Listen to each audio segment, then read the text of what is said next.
कहानी की शुरुआत एक रहस्यमय फोन कॉल से होती है जो किसी की मौत की भविष्यवाणी करता है। यह फोन कॉल धीरे धीरे मुख्य किरदार की जिंदगी को भयावह घटनाओं से भर देता है। कहानी में डर, सस्पेंस और एक चमत्कारी अंत है जो दर्शकों को बांधे रखेगा। दिल्ली की एक ठंडी सर्द रात थी। हवा में अजीब सी खामोशी और एक डरावना सन्नाटा पसरा हुआ था। अंशिका 29 साल की एक सॉफ्टवेयर इंजीनियर अपने ऑफिस के काम को खत्म करके घर लौटी थी। उसने हमेशा की तरह घर आते ही अपनी चाय बनाई और टीवी चालू कर दिया। रात के करीब 12:15 पर उसका फोन बजा। स्क्रीन पर अज्ञात नंबर लिखा था। वह सोचने लगी, इतनी रात को कौन फोन करेगा। थोड़ी झिझक के बाद उसने फोन उठाया। दूसरी तरफ से एक धीमी, ठंडी और गूंजती हुई आवाज आई, तुम्हारे पास सिर्फ 7 दिन है, मौत तुम्हारा इंतजार कर रही है। अंशिका को लगा कि यह कोई मजाक है।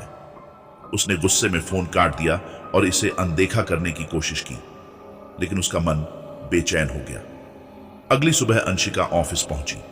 सब कुछ सामान्य लग रहा था, लेकिन उसका मन बार बार रात के उस फोन कॉल की तरफ जा रहा था। शाम को जब वह घर लौटी तो उसने महसूस किया कि घर में कुछ बदला बदला सा है। टेबल पर रखी चीजें इधर उधर हो गई थी। दीवारों पर हल्के हल्के खरोंच के निशान थे। लिविंग रूम का लाइट बार बार झपक रहा था। दूसरी रात अंशिका को सोते वक्त ऐसा महसूस हुआ जैसे कोई उसके कमरे में चल रहा हो। उसने लाइट ऑन की, लेकिन वहां कोई नहीं था। तभी खिड़की के पास एक सफेद साड़ी में लिपटी महिला की परछाई नजर आई। उसकी आंखें गड्ढों की तरह खाली थीं। अंशिका डर के मारे चिल्लाई और लाइट बंद कर दी। लेकिन अगली सुबह खिड़की के पास फर्श पर किसी के नाखूनों के निशान बने हुए थे। तीसरे दिन अंशिका ने अपने सबसे करीबी दोस्त समीर को अपनी परेशानी बताई। मुझे ऐसा लग रहा है जैसे कोई मुझे देख रहा हो, मेरा पीछा कर रहा हो, उसने कहा। समीर ने इसे उसके मन का भ्रम बताया और उसे समझाया कि वह ज्यादा न सोचे। उस रात समीर ने अंशिका के घर पर रुकने का फैसला किया। रात के करीब 2 बजे समीर ने महसूस किया कि कमरे का तापमान अचानक गिर गया है। बेडरूम का दरवाजा अपने आप खुलने लगा। एक तेज हवा का झोंका अंदर आया। दीवार पर खून से लिखा हुआ दिखाई दिया, 7 दिन के बाद तुम्हारा अंत होगा। समीर घबरा गया। उसने तुरंत अंशिका को जगाया और कहा, यह मजाक नहीं है, तुम्हें किसी तांत्रिक या बाबा के पास जाना चाहिए। अगले दिन समीर और अंशिका शहर से बाहर एक प्रसिद्ध तांत्रिक के पास गए। तांत्रिक ने अंशिका की कहानी सुनने के बाद कहा, तांत्रिक ने उन्हें एक उपाय बताया। तुम्हें उस जगह जाना होगा जहां यह आत्मा पहली बार प्रकट हुई थी। वहां एक यज्ञ करना होगा, लेकिन यह आसान नहीं होगा। आत्मा तुम्हें रोकने की पूरी कोशिश करेगी। 7वें दिन अंशिका और समीर ने उस खंडहर की ओर यात्रा शुरू की, जो शहर से करीब 50 किलोमीटर दूर एक जंगल के बीचों बीच था। खंडहर में घुसते ही उन्हें अजीब आवाजें सुनाई देने लगी। कहीं दूर से किसी के रोने की आवाज आ रही थी। दीवारों पर अजीब चेहरे उभर रहे थे। दरवाजे अपने आप खुल और बंद हो रहे थे। यज्ञ शुरू होते ही आत्मा ने हमला करना शुरू कर दिया। हवा और तेज चलने लगी। एक काला साया समीर की ओर बढ़ने लगा। अंशिका के चारों ओर अंधेरा छा गया, लेकिन तांत्रिक ने उन्हें हिम्मत रखने के लिए कहा, डरना नहीं, आत्मा तुम्हारे डर से ताकतवर होती है। अंशिका ने अपनी पूरी हिम्मत जुटाई और तांत्रिक द्वारा दिए गए मंत्रों का जाप किया। जैसे ही मंत्र पूरे हुए, एक तेज रोशनी खंडहर में फैली। आत्मा की चीख गूंजी और वह धुएं में बदलकर गायब हो गई। अंशिका और समीर ने राहत की सांस ली। तांत्रिक ने कहा, तुमने अपनी हिम्मत से इस श्राप को खत्म कर दिया है। अब तुम्हारा जीवन सुरक्षित है। अंशिका और समीर खुश होकर घर लौटे, लेकिन अगले दिन समीर के फोन पर वही रहस्यमय कॉल आया, तुम्हारे पास सिर्फ 7 दिन है। पहला फोन कॉल, समीर के जीवन में डर का आगमन। समीर ने सुबह सुबह अपना मोबाइल उठाया और स्क्रीन पर अज्ञात नंबर लिखा देखा। उसे लगा कि यह किसी का मजाक होगा, लेकिन जैसे ही उसने फोन उठाया, वही ठंडी और गूंजती हुई आवाज सुनाई दी, अब तुम्हारी बारी है, तुम्हारे पास सिर्फ 7 दिन है। समीर को लगा कि यह अंशिका वाली घटना का ही विस्तार है। उसने तुरंत अंशिका को कॉल किया और उसे बताया। अंशिका, जो अब खुद को सुरक्षित मान रही थी, इस खबर को सुनकर फिर से डर के साए में आ गई। ये आत्मा पूरी तरह खत्म क्यों नहीं हुई? बाबा जी ने तो कहा था कि सब ठीक हो जाएगा, अंशिका ने कहा।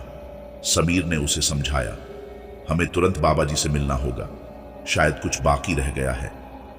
बाबा जी की नई भविष्यवाणी। अंशिका और समीर बाबा जी के पास वापस गए। बाबा जी ने उन्हें देखकर कहा, मैंने पहले ही कहा था, यह आत्मा बहुत ताकतवर है। इसका अंतिम रूप से नाश करने के लिए एक और यज्ञ करना होगा, लेकिन इस बार यह अधिक खतरनाक होगा। यज्ञ कहां करना होगा? समीर ने पूछा।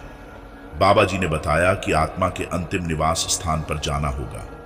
वह जगह इस आत्मा से जुड़े अतीत की गहराई को उजागर करेगी। वहां पहुंचना और यज्ञ करना आसान नहीं होगा। आत्मा अपनी पूरी ताकत से हमला करेगी। खोज की शुरुआत बाबा जी ने बताया कि आत्मा का अतीत उसके मूल स्थान काला धाम नामक गांव से जुड़ा हुआ है।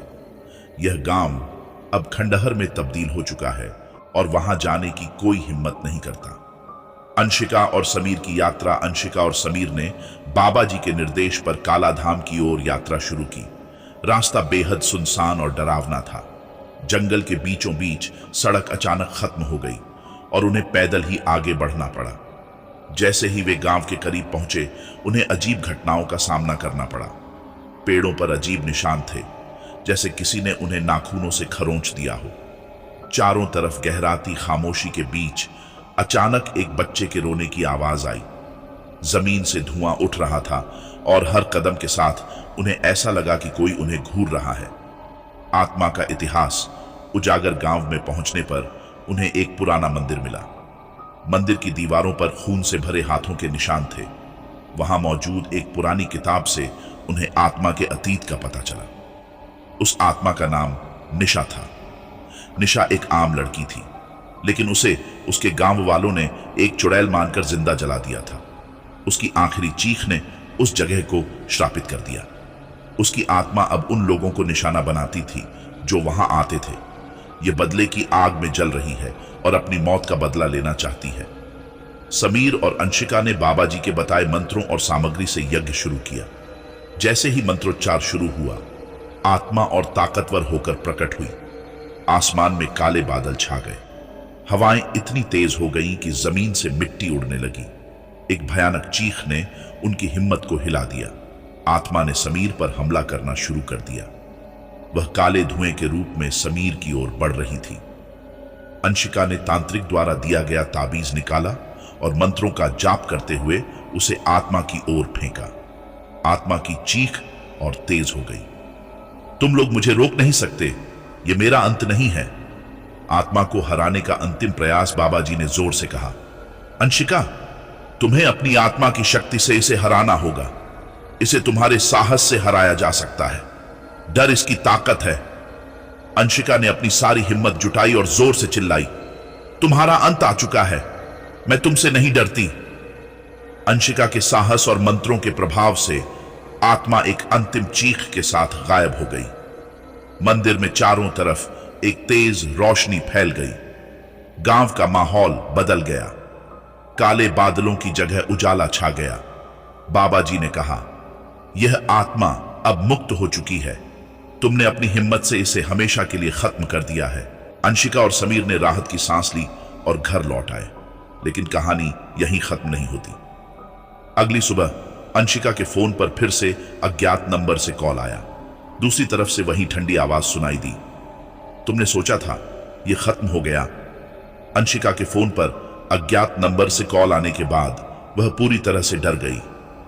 यह कैसे हो सकता है? हमने तो आत्मा को हमेशा के लिए खत्म कर दिया था। उसने घबराते हुए समीर से कहा। समीर और अंशिका फिर से बाबा जी के पास गए।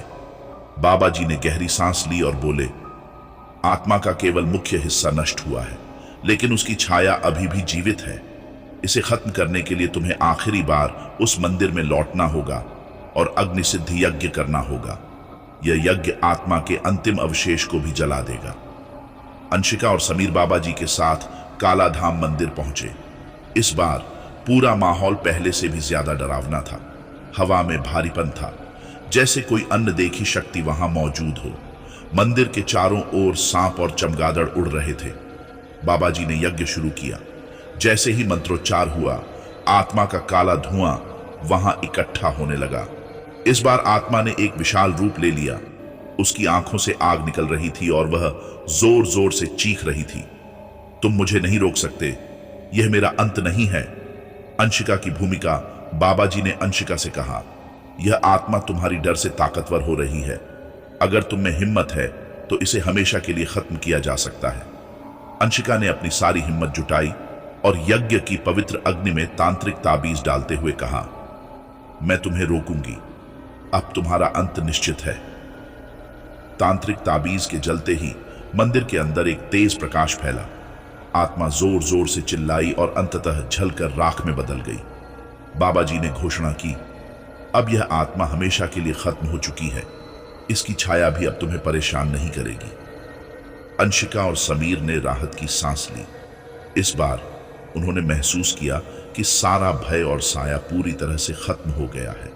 अंशिका ने कहा, यह सब खत्म हो गया, अब हमें अपने जीवन को फिर से सामान्य बनाना होगा।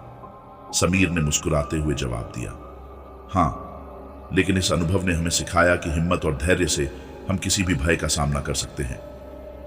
कुछ दिनों बाद समीर और अंशिका ने अपनी जिंदगी को सामान्य बना लिया, लेकिन एक रात अंशिका के मोबाइल पर फिर से अज्ञात नंबर से कॉल आया। उसने कॉल उठाया और दूसरी तरफ से एक गूंजती हुई ठंडी आवाज आई, क्या तुम्हें लगा यह सच में खत्म हो गया? जब अंशिका ने हिम्मत जुटाकर तांत्रिक ताबीज को अग्नि में डाला तो आत्मा एक अंतिम बार चिल्लाई। उसकी आवाज इतनी भयानक थी कि मंदिर की दीवारें तक हिलने लगी, लेकिन बाबा जी के मंत्र और अंशिका की दृढ़ता ने आत्मा को कमजोर कर दिया। कुछ ही पलों में आत्मा का काला धुआं मंदिर के चारों ओर फैलने के बाद धीरे धीरे गायब होने लगा। हवा शांत हो गई, मंदिर में उजाला फैल गया और वातावरण हल्का लगने लगा। बाबा जी ने घोषणा की, अब यह आत्मा हमेशा के लिए खत्म हो चुकी है, इसका कोई अंश अब इस दुनिया में नहीं बचा। जीवन में शांति। अंशिका और समीर ने बाबा जी का धन्यवाद किया और अपने घर लौट आए। इस बार सब कुछ अलग लग रहा था। अंशिका ने महसूस किया कि घर का माहौल पहले जैसा डरावना नहीं था।